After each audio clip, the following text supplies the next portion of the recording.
we're going to talk about why should DFSPs join the national and regional payment system, or more generally, why do you join more than one, and what's a good way to do that?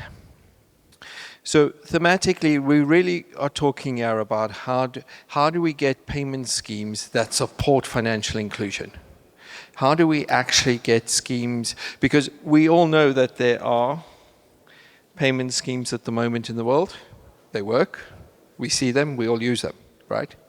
But so having a payment scheme is not good enough. We want to make sure that we actually have a payment scheme that facilitates inclusivity, that actually reaches down to people from where they are and elevates them, right? So sometimes we say non-exclusivity, we talk about equitable financial services. Sometimes you need to give people more of a lift up than other people. So how do we make sure that we actually end up with schemes that facilitate that? Now, today, as we touch on these topics, we want to say, how do we make sure, therefore, that the smaller institutions are connected? Citigroup, EcoBank, Standard Bank, they can connect to any system that they like, right? So there's a question about, in their case, why wouldn't they connect to your system, or why would they connect to your system? Okay? But then there are smaller organizations, SACCOs, MFIs, smaller mobile money operators, right? They also have a role to play. Why aren't they able to connect to the system? So we want to be exploring some of those barriers. So when we discuss with our speakers today, we're going to ask them to think about, what are they hearing from the DFSPs in their markets, and how do those messages maybe get mixed up in our planning, in our strategic approach. We have issues where, if we're only hearing from all the banks that have a stake in the national switch, that's going to get a certain kind of outcome. In fact, in the session next door, Barry said something which I thought was quite apt. He said, you get the payment scheme you deserve, right? So you've got to think about what we're doing, who the participants are, who are the stakeholders we've enabled. So, okay, so before we go into a few questions, and we'll be obviously inviting you to all comment and participate in it, I would just like to do a very brief introduction. I'll mention the names of our speakers, and then they will introduce themselves briefly. So we've got Dr. Jonathan Pinafola from COMESA and the DRP. You heard from him this morning. We have Mr. Patrick Ibram from the Reserve Bank of Malawi. We have Mike Rutter from SWIFT. We've got AI from BIS. So thank you very much for sharing your inputs and thoughts. The first question I'd like us to discuss is, what are the benefits of layering payment schemes? Global, regional, national.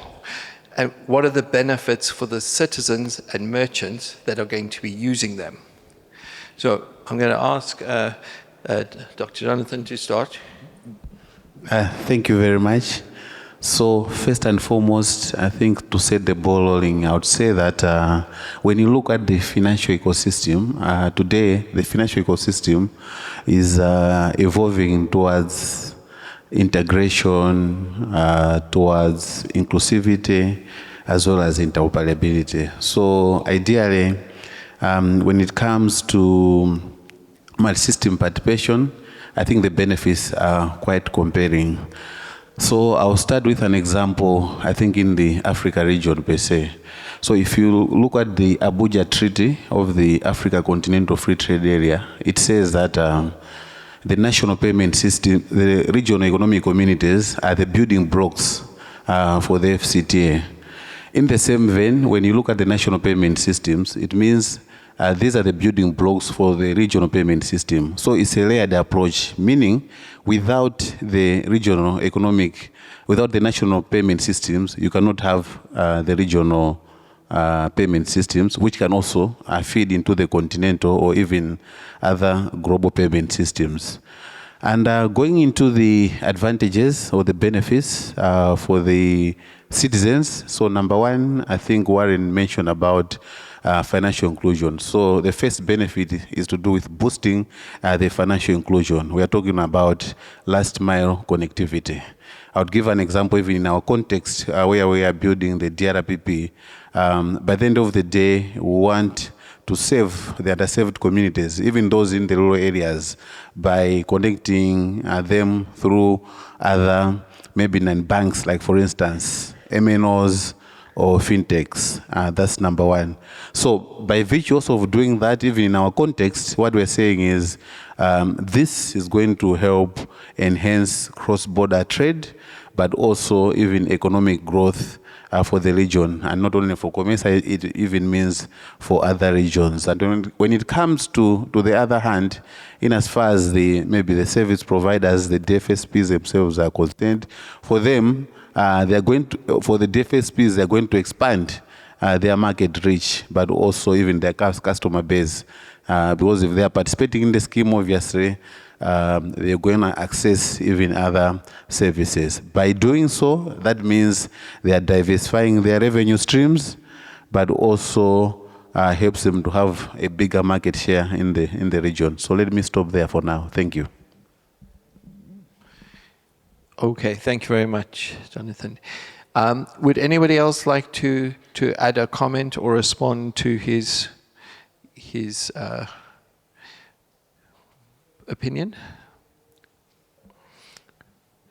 Okay, so we will give a chance for it. It can be our delegates and everybody in the audience, please. This is a group participation exercise, right? It's really important, actually, and it's what Paula was saying this morning is really the point of being here today is actually to hear from everybody in the room, so we don't get blinkered views. That's a essential element to our mission, and it's a real powerful thing about doing stuff in the open source community, is actually we don't have to be keeping things to ourselves and having positions. So that's very powerful. And I think just my thought on what you said there, Jonathan, is actually by having layers, it helps you have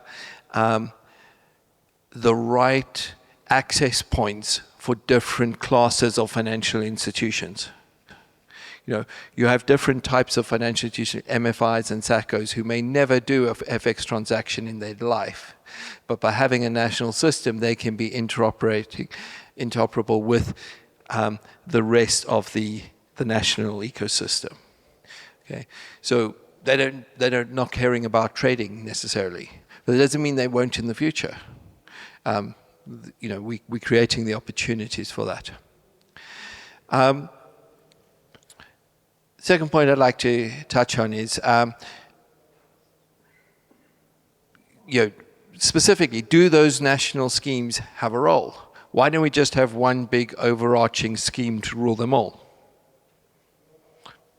You know, it would be efficient. I'm the only engineer talking right now, but you know, so if I was doing it, I'd just make one and it'd be done, right? That'd be easy. But I think there may be reasons not to do that. So I'm going to invite Patrick to kind of give us some insights there into how he sees things in this world from the point of view of the central banks. Okay.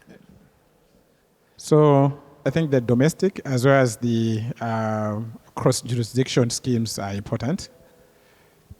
I'll start with the national schemes. With these are so important. Like Jonathan said, essentially these are the building blocks. You sort out your house first before you go, extinguish the fire from the neighbor's house. What I'm trying to say is, for cross-border, when you go cross-border, It means you are increasingly being required to comply with these best practices, international standards. You can't do that if you haven't complied with those requirements back home at the domestic level. The starting point is domestic level. When you participate in those interoperable schemes, not only are you increasing efficiency, the quality of your services, improving security, these very same things that you're going to find or have to tackle when you go cross-border. But then, for me, I'll argue against having one single overarching system, because in so doing, there are things that may fall in between. When you go cross-border, you're increasing the need to do cooperative oversight of these things. But so if things are not sorted out, standards are not adopted at the domestic level, it will be disastrous. We are also creating a single point of failure. When that overarching system fails, it means even domestically you fail. Okay? But when you have multiple domestic schemes, even if one fails, you take recourse to another one. Okay? So there's always life after one collapse. Not that we are agitating for a failure of one, whatever, but these things happen. Okay, so it's important for FSPs to participate both locally and internationally.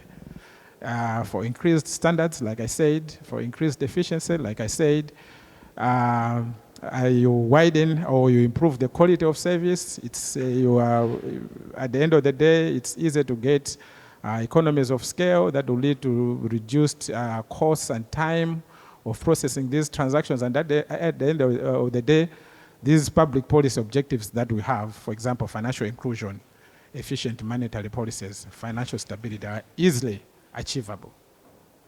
So I think maybe for now I stop here. Okay. Thank you very much. Molo, I'll let you.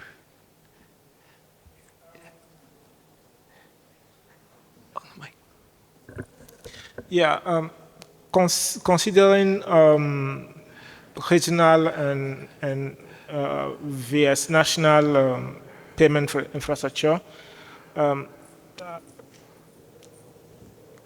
in the context of Togo, for instance, our goal or what we are trying to achieve is being able to let a mother that is in the rural area, a farmer mother, to be able to send money to her doctor that is in the city without having to rely on a bus driver or maybe a cash-out agent that is itinerant. And to be able to do that, we need to allow even the local FSP that is near that mother to be able to operate on an instant payment infrastructure. We are not talking about the traditional bank transactions, but what I used to call the daily payments, the payment that our mothers and our brothers do daily to be able to live, if I can say it like that. And for us to be able to allow those small players, the microfinance that are in our local area to be able to operate on our payment suite or payment scheme, we need to have an infrastructure on which we have a kind of control to be able to adapt quickly to what our local or our national contextual strategy asks from us. And so, knowing the importance of a regional infrastructure, we still consider that it is strategically important for Togo. I'm talking about Togo, that we have at our country level an infrastructure on which we can relay, not only for what I just said, but also Togo base or plan to base his next year development strategy on digitization and payment digitization. And one part of that strategy is social protection. And the easier way we find to reach those persons that are in the remote area is to leverage in mobile money transactions. We experienced it in COVID period, and we find it very efficient. But also, we did some studies. We find out that even if the mobile operator are near those people, nearer than the traditional banks, it remains some kilometers. I'm talking about physical distance between them and the nearer cash out agent. And in formulating a strategy, overall strategy to be able to reach them and support them in their economical effort to increase their life level, we need to cover all those aspects of the thing. Being near them facilitates how easy they can join the financial ecosystem. And so this a national switch become a strategic tool for us to reach that objective. That's why we are working on a national switch. But the practical aspect of the thing is that once you have a national switch, in one effort you can join, and that is what we are working. You can join the regional one, and you don't have any more to wait for any player of your economy to do the effort to join the regional infrastructure. That is on which we are working, and that is our vision on the team. Thank you. If we're talking about a single monolithic operator that can serve the needs of 100 or 1.5 billion people across 54 countries, then I think what you're sacrificing there is agility. So being able to respond to the needs of a smaller group of people is then the lost. And I think by its nature, then a system like that becomes exclusionary and not inclusionary at all. Because if the mission is financial inclusion, it's up to the smaller operators to meet the requirements of a smaller group of people, and only they'll be able to do that. And I think that's why we probably need to focus more on the interoperability aspects, where we allow the smaller networks to integrate into the wider network so that they can participate on sort of a level basis as well, so that there's no disenfranchisement of the smaller operator, that everybody is included at the operator level. So then there are fewer layers of inclusion that you have to manage. And I think that's probably a more effective model for inclusion than a single monolithic operator that can pretend to serve all needs. Thank you. I just want to add one aspect where I disagree to have the idea of having one switch for the continent or for the region. Because when you look at the data control, data processing, most of the countries here have established localization of data. And when you have a switch that is sitting in a single country, then we are conflicting with that regulations. But again, the choice of, if that decision was to be made, countries will fight. Where is that sitting? Who is taking over that responsibility? Who is hosting that infrastructure? Then the idea interoperability is conflicted. So I think the best is, and again, when we're talking about cross-border, there are multiple aspects to look at. You have central banks, you have regulations, you have countries, each country have a complexity around how they deal with the financial stability, right? When you're centralizing a switch, how are we doing the pre-funding, the settlement? it's really a whole complexity of conversation to have. Yet, when you have each country having a national switch, then establishing connectivity between the switches or countries, one, it will be easy. Then what we'll need is a proper governance around it, scheme rules, and achieving it will be easy. But if we go on the idea of having a one continental switch, it will be an ending conversation that might never happen. Thank you. I think the last speaker may have the last word on this. I think you are spot on the issues. It's just like asking oneself the question, can we have a single currency for Africa, which we have struggled with, even in West Africa alone? So if we cannot bring a single currency, why would we think a single switch would work? And even at the national level, it's like asking the question, can we have one mobile phone company for a country? Even as small as Gambia, if you try to bring one mobile phone, the others preceded that concept, it will never work. So I agree with the speakers that we require diversity in this, multiplicity or whatever you call it, but with interoperability, all the issues that we are facing now would be solved. That is, individual minor players in some regions will still hook up to the national platform. And if it means national platform will then hook up to the regional, and it goes like that. This is how the financial system is working globally. We've seen it even with the current payment systems. The only challenge is that in Africa here, when we settle transactions, we have to go through the Federal Reserve.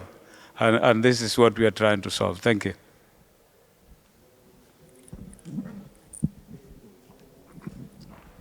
Thank you very much. I mean, we're talking here in Africa, and speaking very candidly, we've done a pretty good job. We've done a very, very good job in Africa in terms of collaborating with each other, and I speak tongue in cheek. We have struggled to even agree on little things in terms of people traveling within the continent. It's much easier for someone from Europe to travel within Africa than it is for me, a Nigerian, to travel within Africa. We're also in a state where everybody's now talking about national sovereignty. The developments in the world that have happened in the last 2-3 years has made everybody realize that I've got to have my own. I've got to be able to insure it from any external influence. Nobody can cut me off at the drop of a hat. So clearly, we are going to see more and more countries headed the direction of my brother from Togo. Even if you look at West Africa, in terms of the regional payment systems, it's not likely that we're going to have one regional payment system in West Africa. We may end up with 2, if not 3, at this rate. So I think the horse has bolted already. We're all going to go national on the continent. Thank you. Yes, world political stability being something of the past. There's a lot of pressure, obviously, for us to have that in place.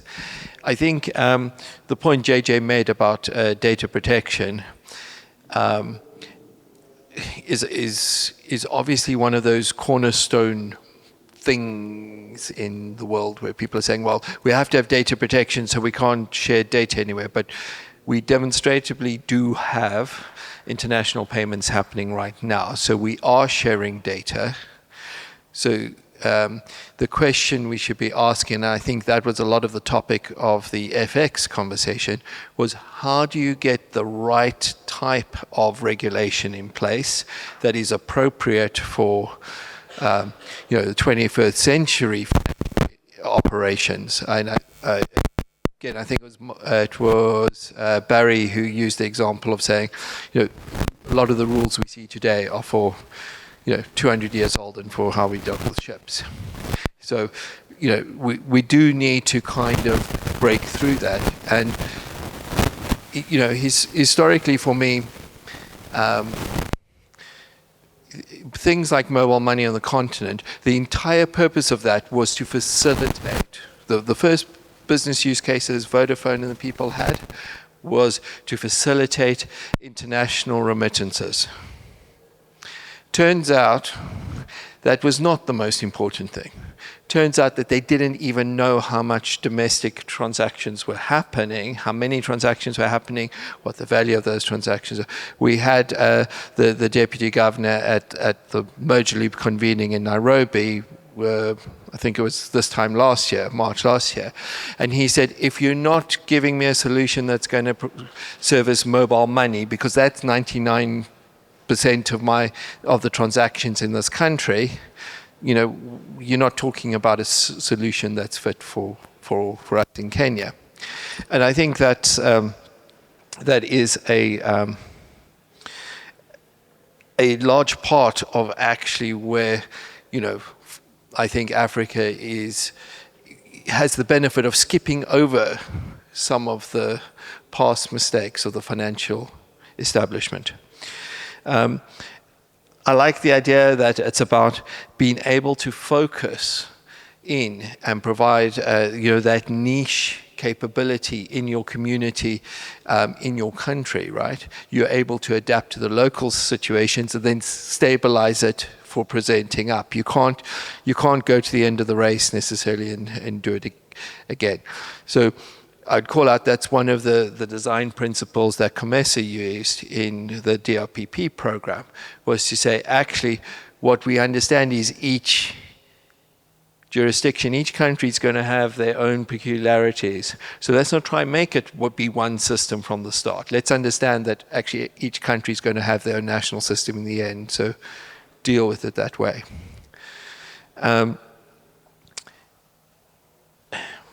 And another observation was about where do we get the economies of scale? Because if we get it by having one system, we get all these problems we've just mentioned. But what we don't need to do is we don't need to all do the same design work for the technology. We don't need to all write scheme rules from the start. We don't need to figure out deployment models and SOPs from the start, right? Again, the power of Merger Loop right here and now is that we can actually collaborate on those things and have those artifacts which give you scale. So you can get the benefits of scaled engineering, because if Togo does something and Malawi does something, for instance, if Malawi is part of the DRPP, that means we have functionality in Merger Loop Release 17. If Togo uses Merger Loop Release 17, they can connect to the DRPP if they wanted to, right? So it's facilitation at scale, because we're getting to leverage the technologies, the thing that you should be scaling, rather than the specifics of how you use it to meet that local market need. So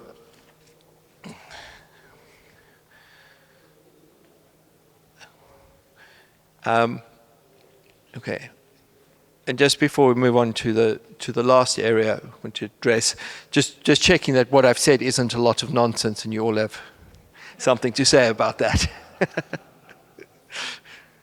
Okay, all right. As I've gotten older, it's gotten more complicated doing this. Yeah.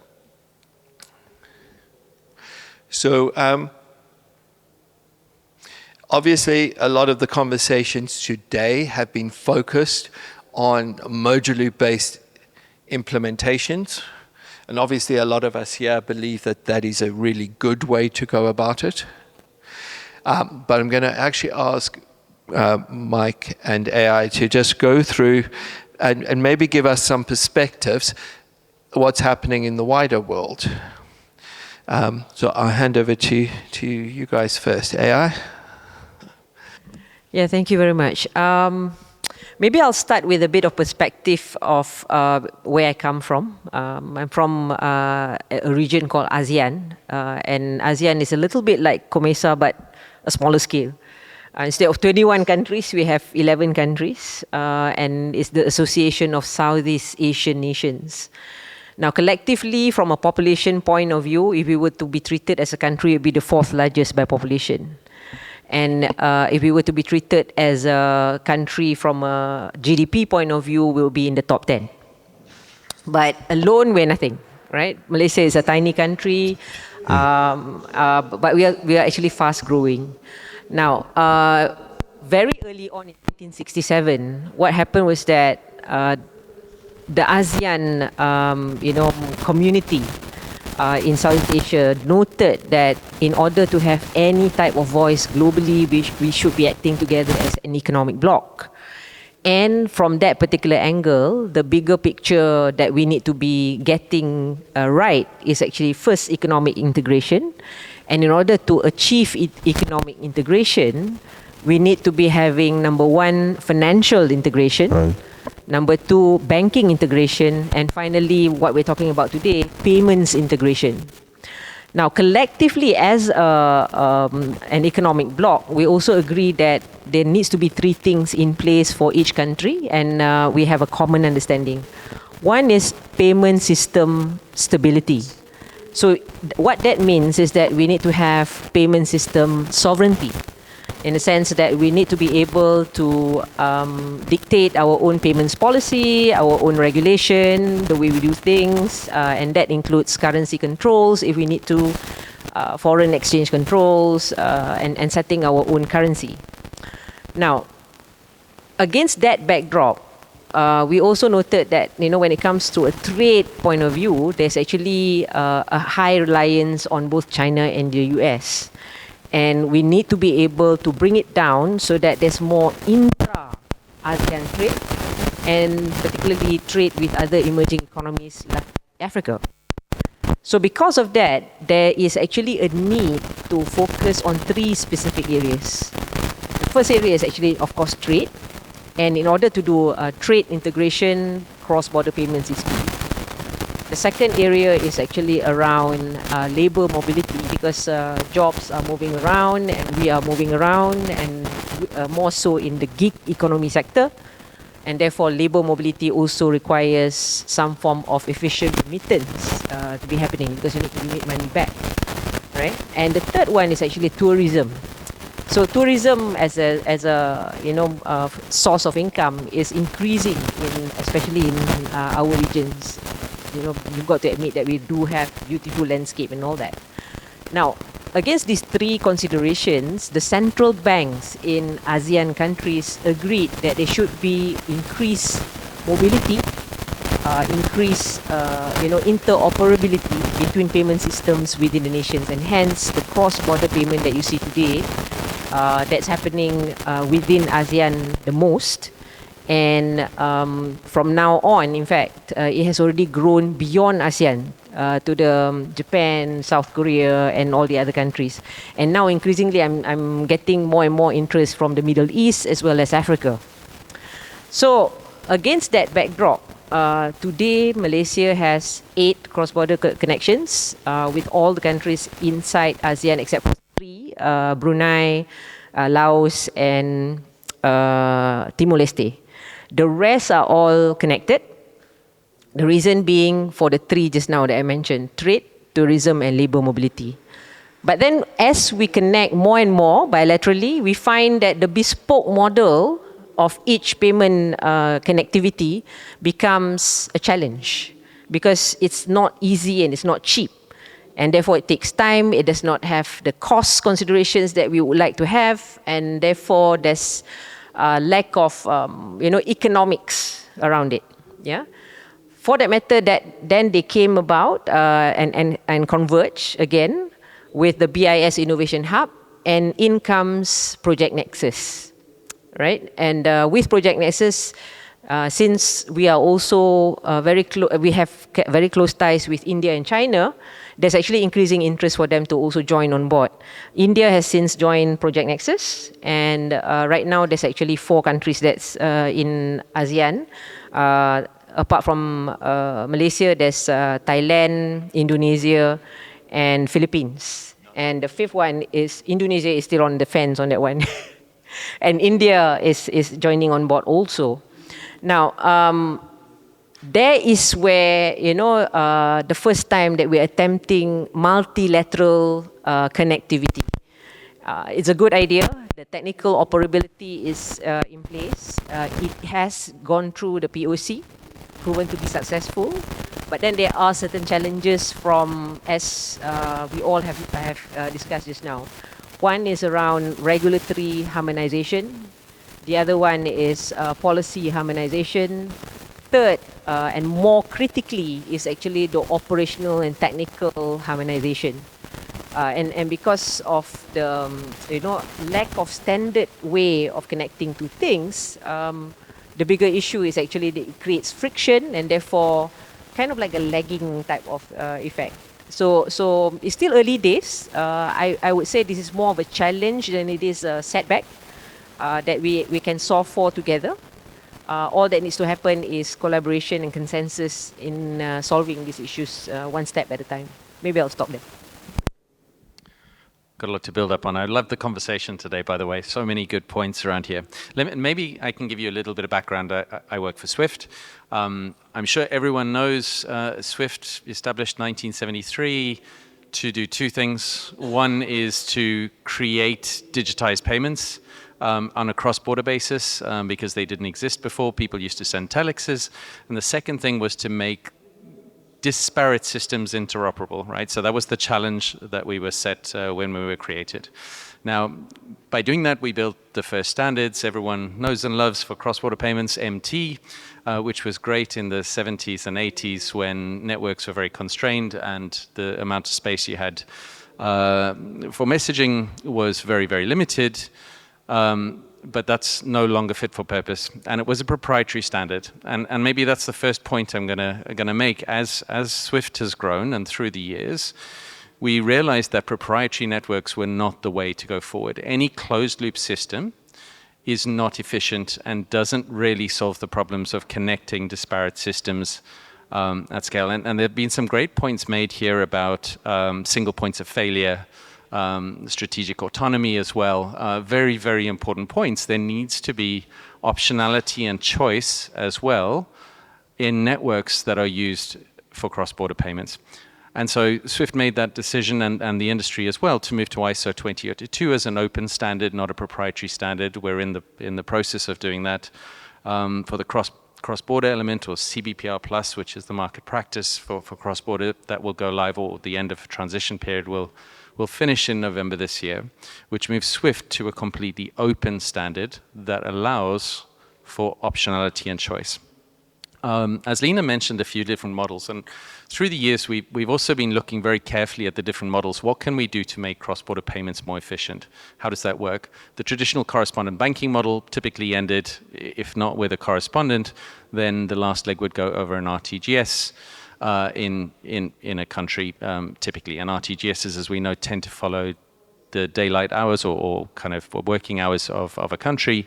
And that model is really not sustainable these days as we move to 24/7 operation. And so the second model, and we've looked at 4, the second model is exactly correspondent banking, but delivering the last mile across an instant payment system, which gives you the ability to have 24/7 and can solve a number of other challenges. So that's really interesting, but it still uses correspondent banking in its traditional format, the way the Italians invented it 500 years ago when they created correspondent banking. So that's really old. And the second set of models, which are the ones as Lena was talking about, was the bilateral or the interlinking models where you connect the payment systems directly together.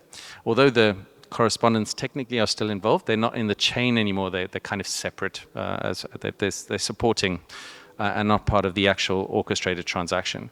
And ASEAN really has kind of set the way in doing this. But as Lena mentioned, the real efficiency gains come when you go to a multilateral model. Anyway, so there's a lot of different models for interoperability. Now here's the challenge. All of those models are going to coexist. They do today, and they're going to continue to coexist for all the reasons that we've discussed, for strategic autonomy, for your friends and family, neighboring countries. you want to build networks that are effective for the situation you find it yourself in your domestic economy, in your regional economy, and so on. And so actually the challenge is figuring out, and it comes back to Warren's point about layering these different things, right? You want to layer or create potentially switches at a national level. You want regional ones, but you also don't want to be limited by reach to just regional, because guess what? Some of your citizens will also need to make cross-border payments outside of those networks you join. So you have to join multiple networks, which is a next thing. So thinking about how we solve this problem, the challenge is, and this is something Swift's been thinking about a lot, because again, we want to make sure that, it's not about using Swift's rail, but what are the things that are common that we don't compete on? What are the things that are common to all of us, the common ground that's not debatable?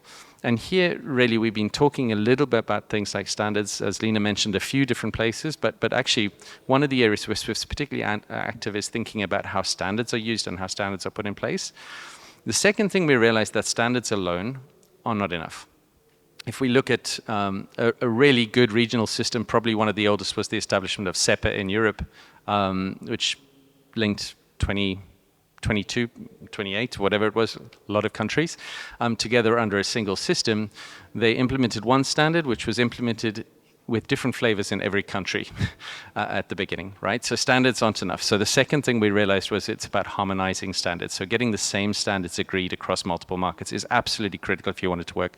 And the third thing is that harmonized standards are not enough, because you actually need to go one step further to harmonized market practice. The way you do things is very important, and across different systems and different networks.